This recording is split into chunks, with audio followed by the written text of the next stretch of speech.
チマイニング中に見つけた空洞を探索していたら、スケルトンのスポーンを見つけました。とても久しぶりのスポーンにドキドキです。同士討ちを始めてくれました。勝者が決まったようです。お疲れ様でした。一つ目の宝箱はいまいちでしたが、もう一つの宝箱には、蔵が入っていました。やったー。そして、気になっていた木材は、予想通り廃校でした。これで糸には困らなくなりました。ブランチマイニングの結果は、ダイヤが11個でした。このダイヤでダイヤキッケルを作って、黒曜石を集めて、ネザーゲートを作って、マグマブロックを取るために、ネザーにいやいや行きます。目的はマグマブロックだけなので、取ったら一目散に帰ります。と、思っていたのに、こんなことになるなんて。よりによって、空中ネザーゲートです。しかも、妙に重くてうっかり動いたら落下しそうです。全く望んでいないのに、要塞まであんな近くに。これだからネザーは嫌いなんですよ。陸地まであとちょっとというところで、ガストの邪魔が入りました。マインクラフトの中で一番嫌いなモンスターはと聞かれたら、私は間違いなくこいつをあげます。そんなガストのお邪魔に負けず、なんとか陸地に降り立てました。あとは、下の方まで掘ってマグマブロックを見つけるだけです。降りやすそうな場所を探していたら、可愛いライダーを見つけました。ネザーの癒しですね。その後は特に危ない目にも合わず、無事にマグマブロックを回収できました。少しあれば十分ですが、二度と来たくないのでたくさん持って帰っておきます。帰ってきました。早速、マグマブロックを使う装置を作っていきます。竹のかけらと鉄を並べて、スパイルを作ります。お次は竹のかけらと鉄をこんな並びに配置して、違った。こんな並びに配置して、カエデの大釜を作りました。この2つを使うと、メープルシロップをたくさん採取できるようになります。まずは、幹に穴があるカエデの木を見つけて、その2マス下にマグマブロックを設置します。マグマブロックの上に、カエデの大釜を置いて、幹の穴に、スパイルを差し込みます。そうすると、少しずつ蜜が溜まっていきます。しばらく放置しておけば、メープルシロップが自動で手に入ります。たっぷり取れるので、甘いもの作り放題ですね。メープルシロップを活用するために、新しい果物の栽培を始めます。まずは、竹のかけらとフェンスでパーゴラの柱と、竹のかけらで、パーゴラの天井を作って、好きな場所に好きなサイズで組み立てたら、ブドウ栽培用のパーゴラの完成です。あ、後ろに映っているのは牧場です。豚ちゃんとウサギも仲間入りしました。特に変わった作りではないので、割愛しますね。ブドウは、パーゴラの柱に植え付けます。成長すると、少しずつつるが伸びて、葉っぱが広がっていくみたいです。成長を待っている間に、ブドウができたら使う道具を作りましょう。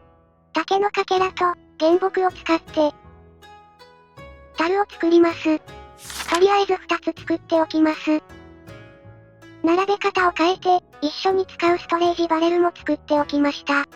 もう何を作ろうとしているのか、わかる人もいそうですね。作った樽とストレージバレルは、見た目もお気に入りのアイテムです。棚を作って、専用の場所を作ったらもっとそれっぽくなりそうです。とりあえず今はこのまま使いますね。樽を使うときは、作るものに合わせて液体を入れます。こちらの樽では、酵母液を作りたいので水を入れて、そこに、梅とメープルシロップとお米を入れておきます。果物と甘いものと穀物の組み合わせなら、リンゴやお砂糖、小麦などを使ってもいいみたいです。ゆっくりと発酵が進むので、このまま放置します。途中で水や材料を追加しつつ放置して、忘れた頃に酵母液が出来上がっていました。バケツを置いておけば、自動で汲んでくれます。出来上がった酵母液は、小麦粉と合わせると、酵母になりました。酵母は美味しい飲み物を作るために欠かせません。果物や穀物をたくさん使うので、農業のしがいがありますね。あれこれしていたら、だいぶブドウが成長していました。つるが伸びて、葉っぱが茂り、お花も咲いています。こっちには、緑色のブドウもできていました。試しにハサミを使ってみたら、マスカットが取れました。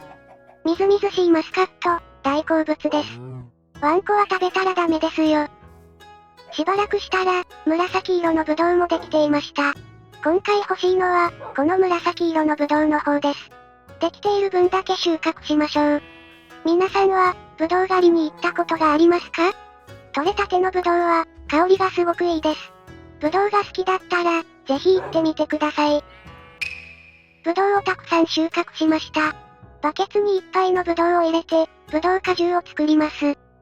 作ったブドウ果汁は、空いている樽に入れて、もう一杯入れて、材料に、酵母とメープルシロップを入れて発酵させます。じっくりじっくり、美味しくなるのを待ちましょう。保存するための入れ物も忘れずに作ります。ガラスとガラス板を使って、空のボトルができました。ラベルのないビール瓶みたいですね。いろいろな種類の瓶を集めて並べたいです。材料を何度か追加して、やっと出来上がりました。赤ワインです。ブドウ果汁を3倍くらい使って1杯分です。ポリフェノールがたっぷりですね。出来上がった赤ワインは、ストレージバレルに保管できます。かなりたくさん保管できるみたいです。ここに空のボトルを置くと、中の液体が入り、赤ワインボトルになりました。ラベルがついて、少し赤っぽくなったかな？今日は、この赤ワインに合う洋食を作ろうと思います。お料理が出来上がるまで、ここに置いておきましょう。お料理の前に、まずは材料を集めます。この可愛いお花は、自生しているバニラです。ちょっとだけもらっていきますね。牛さんからは、新鮮な牛乳をたっぷりもらって、ちょっと、邪魔しないでください。もう少し牛乳をもらったら、あとは家にある食材で足ります。では、お料理を始めていきましょう。まずは、お水が入っているお鍋にリンゴとメープルシロップ、好きなフルーツを入れて、フルーツサラダを作りました。続いて、ワインに合う一品も。たっぷりの牛乳とメープルシロップ、そしてレモンで、自家製のチーズができました。メインディッシュに使うソースも作ります。トマトとメープルシロップをお鍋でコトコト煮込めば、トマトの酸味とメープルシロップの甘みが美味しい、トマトソースの完成です。お次は石臼でお米をひいて、米粉を作っておきます。米粉にお水を混ぜて、こねこねすれば米粉の生地になりました。